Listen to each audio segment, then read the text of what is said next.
Digital photography made simple. Hi, welcome back to Digital 1-to-1. Have you ever gone out and taken photographs on bright sunny days like this one? However, your images are showing dark shadows under the chin or your eye sockets look a little darker than normal? We're going to show you some images of how people usually shoot images in a day like this, set on auto mode, and then we're going to show you how to fix it. Here's our first sample.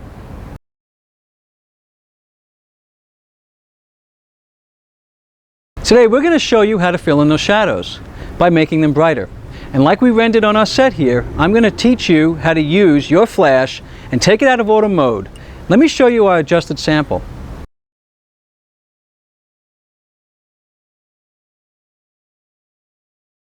Let us show you how we did this.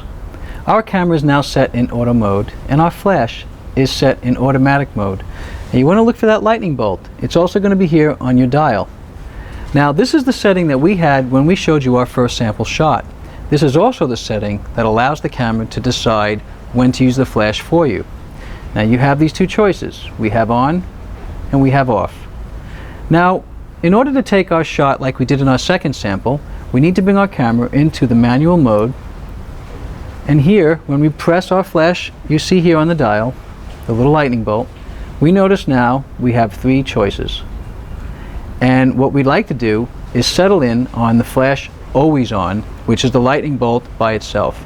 And it's in this setting that you have more control of your imagery and having the flash on all the time, allowing you to fill in the dark shadows for your shots. Here on Digital 1-to-1, we recommend that it's better to keep your flash on, giving you control when to turn it off, than having your camera decide for you. That's what makes you a better photographer. Hey, if automatic mode was so great, why did they still give us a manual setting? Become a smarter photographer, let you become a more creative photographer. So for more tips like this, look forward to our next segment of Digital 1-to-1.